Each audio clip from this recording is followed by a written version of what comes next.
Shri Arvind Dharmapuri ji, honourable MP Nizamabad,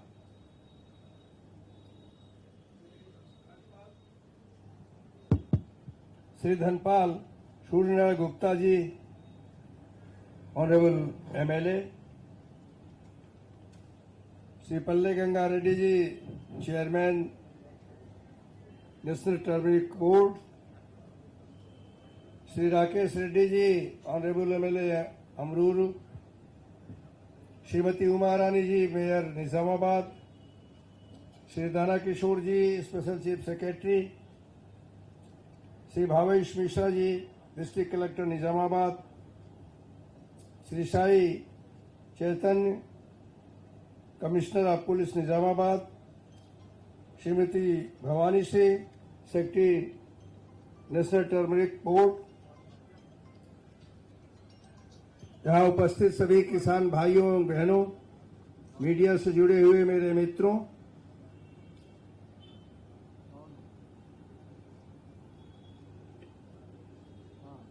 Nizamabad Telangana की कृषि परंपरा में एक विशेष स्थान रखता है।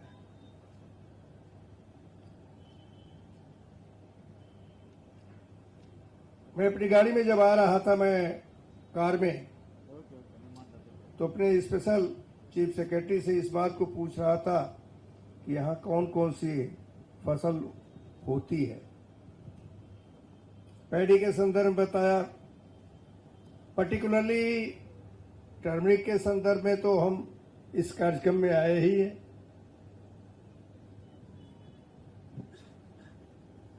मैं ये बात कर रहा था कि शुगर केन का क्यों न किया जाए।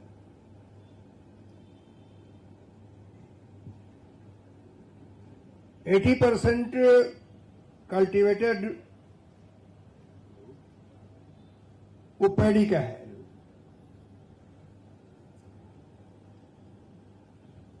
अब जब हल्दी एक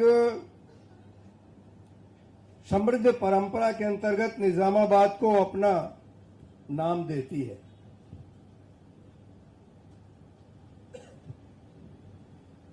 मैं अपने एमपी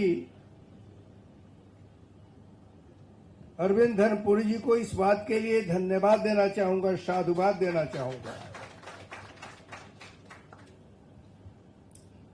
भले ही 50 साल के हो गए हों, आज इनका जन्मदिन है, आप लोगों को इनको हल्दी का माला पहनना चाहिए था।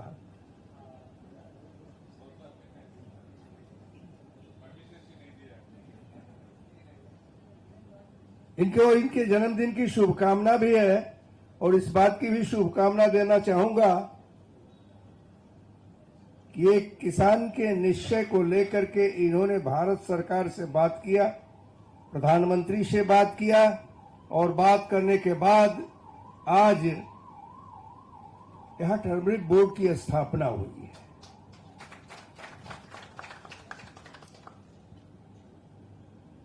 किसानों की समस्याओं को प्रत्येक जनप्रतिनिधि को समझना चाहिए।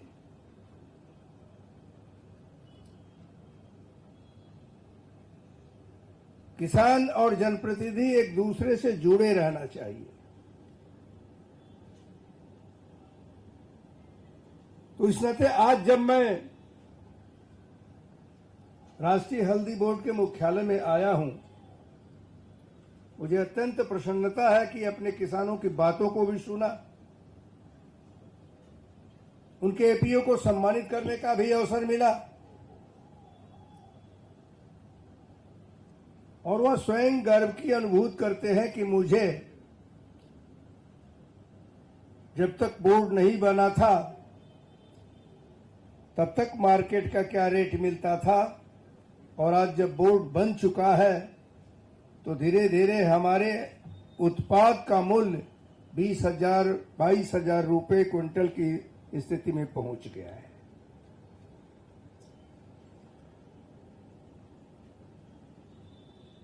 अभी जब एक एक्सपोर्टर बोल रहे थे तो उन्होंने इस बात को कहा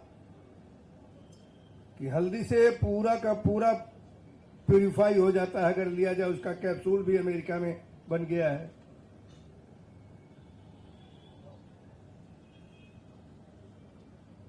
कभी की स्थिति ये होती थी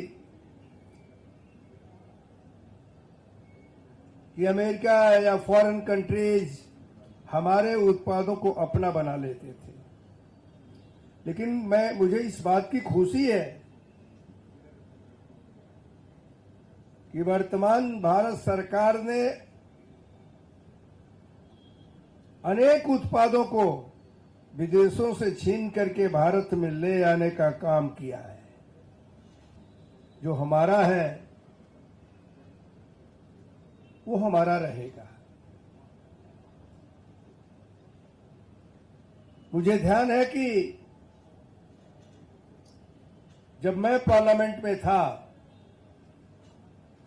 और फर्स्ट टाइम उत्तर प्रदेश के गोरखपुर से प्रधानमंत्री श्री नरेंद्र मोदी जी ने एक क्लिक दबा करके सभी किसानों को 6,000 रुपए का उपहार देने का काम किया था, तो उस समय किसानों के चेहरे को देखा जा सकता है, उनकी चमक को देखा जा सकता था। वैसे ही शायद मुझे लगता है कि जिस समय इस टर्मरिक बोर्ड का, नेशनल टर्मरिक बोर्ड की स्थापना हुई होगी, यहां के किसानों की चमक अपने आप बढ़ गई होगी।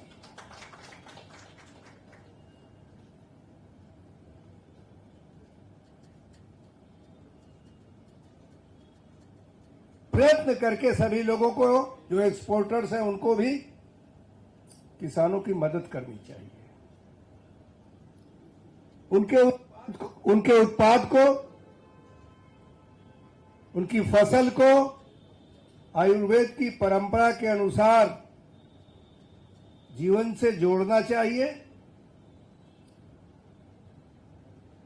अभी तो वैसे ही हल्दी कुंटल के हिसाब से बेच देते हैं, लेकिन अगर उसका आयुर्वेद की दृष्टि से, मेडिसिन की दृष्टि से बना करके अगर बेचते हैं तो उन किसानों को और अधिक आय अपने आप होती है। उधर बढ़ना चाहिए। सुनहरी मिट्टी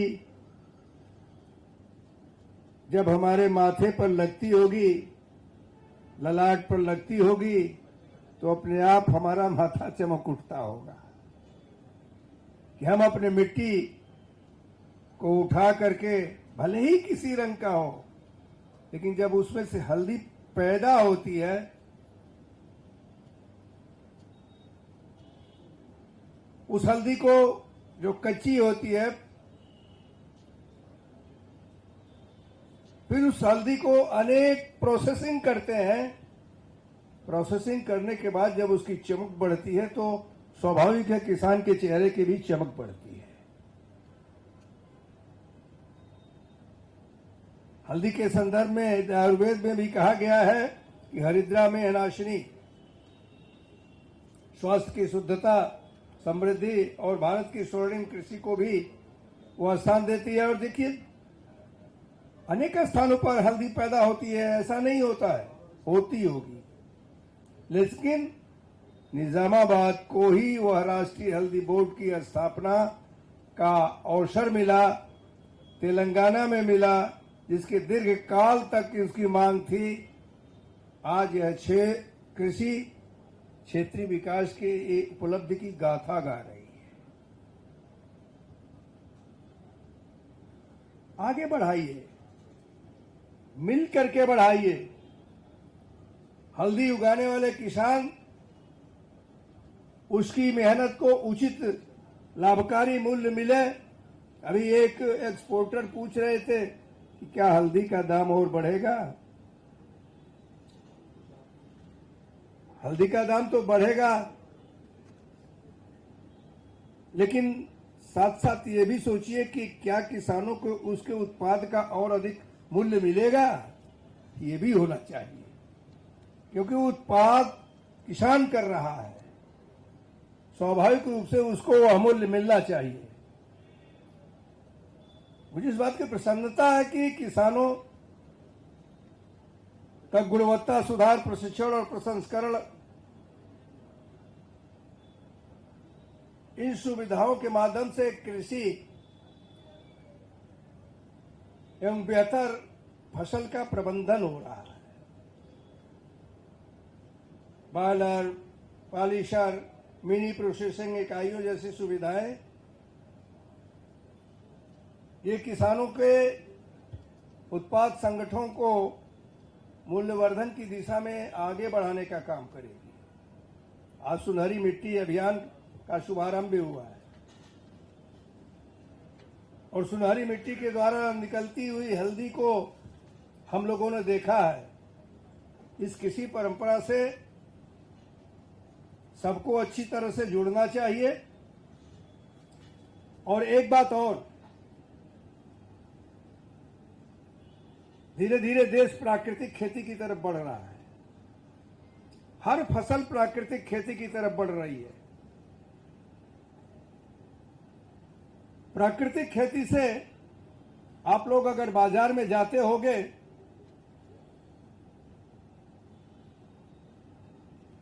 तो जो सामान आप लेने के लिए जाते होंगे, कोई भी सामान, तो उस सामान में यह होता कि ये प्राकृतिक है कि नहीं है, यह नहीं हम जानते हैं। केवल प्राकृतिक है, नेचुरल है, इसके आधार पर उसका दाम बढ़ जाता है। इस तरह से प्राकृतिक खेती को करने के लिए हमारे किसानों को निश्चित रूप से आगे आना चाहिए। प्राकृतिक खेती का निर्यात संवर्धन की दिशा में एक दूरदर्शी पहल है। स्वयं प्रधानमंत्री श्री नरेंद्र मोदी जी बार बार अपने किसानों से प्राकृतिक खेती को करने के लिए प्रेरित करते रहते हैं। मुझे लगता है कि उनके इस पहल को हम सभी लोगों को जमीनी आधार पर स्थापित करना चाहिए। प्राकृतिक खेती हर दृष्टि से रासायनिक खादों पर, पेस्टिसाइड पर इसकी निर्भरता को कम करने का काम करता है।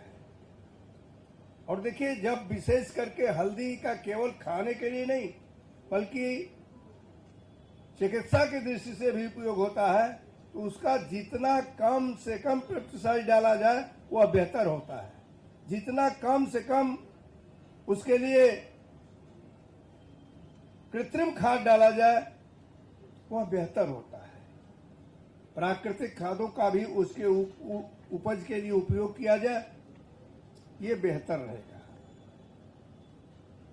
मार्केट लिंकेज कार्यक्रम किसानों को देश के प्रमुख निर्यातकों से सीधे जोड़ने का एक महत्वपूर्ण माध्यम है। मैं अरविंद जी से इस बात को कहना चाहूंगा कि अगर आवश्यकता पड़ती है तो पार्लियामेंट में भी इस विषय को पूरी तौर पर उठा करके किसानों को इसका लाभ दिलाना चाहिए, इनको उससे जोड़ना चाहिए। मेरा विश्वास है कि जो किसान उत्पाद संगठन है उनको भी मार्गदर्शन देना चाहिए। प्रत्यक्ष बाजार से संबंध स्थापित करना चाहिए। किसान, वैज्ञानिक, निर्यातक, उद्योग और सरकार मिल करके इस हल्दी को एशिया, यूरोप, अमेरिका तक भेजने की आवश्यकता है। अगर अमेरिका में कैप्सूल बन रहा है तो मुझे लगता है कि उस कैप्सूल में अगर कुछ भरा जाता हो, उत्पाद भरा जाता हो, तो भारत का हो, ये सबसे बेहतर होना चाहिए। इसके लिए निर्यात की आवश्यकता पड़ेगी, बाजार की आवश्यकता पड़ेगी, क्योंकि हमारे किसान भाई बहन केवल उत्पादन करता ही नहीं है, बल्कि भारत की कृषि अर्थव्यवस्था के आधार स्तंभ है। उनकी समृद्धि होगी तो राष्ट्र की समृद्धि होगी, देश की समृद्धि होगी, नेशन इससे आगे बढ़ेगा। भारतीय हल्दी की जो ये यात्रा है ये नई ऊंचाई तक पहुंचे। मैं इसके लिए इसके चेयरमैन को भी धन्यवाद देना चाहूंगा, इनके सेक्रेटरी को भी धन्यवाद देना चाहूंगा कि ये हमारे पास लोक भवन हैदराबाद आ करके आज के इस कार्यक्रम के लिए मुझे आमंत्रित किए। नहीं आ पाते तो शायद मैं इन किसानों से मिल नहीं पाता। इस नाते इन दोनों को इसके लिए मैं धन्यवाद देना चाहूंगा कि मेरा भी ध्यान आकर्षित कराए। और मैं क्या जानता था कि यहाँ इतनी अच्छी हल्दी होती है। अरविंद जी को मैं पहले ही टर्मरिक बोर्ड बनाने के लिए धन्यवाद दे चुका हूं। आप लोग मिल करके काम करिए। मुझे लगता है कि भारत के प्रधानमंत्री हर दृष्टि से किसानों के लिए कार्य करते हैं। कोई भी ऐसी समस्या होगी तो अगर मेरे पास भी लिख करके आएगा तो मैं स्वयं प्रधानमंत्री को इसको देने का काम करूंगा, भेजने का काम करूंगा। इस यात्रा को नई ऊंचाई तक ले जाइए। धन्यवाद। भारत माता की जय। जय तेलंगाना।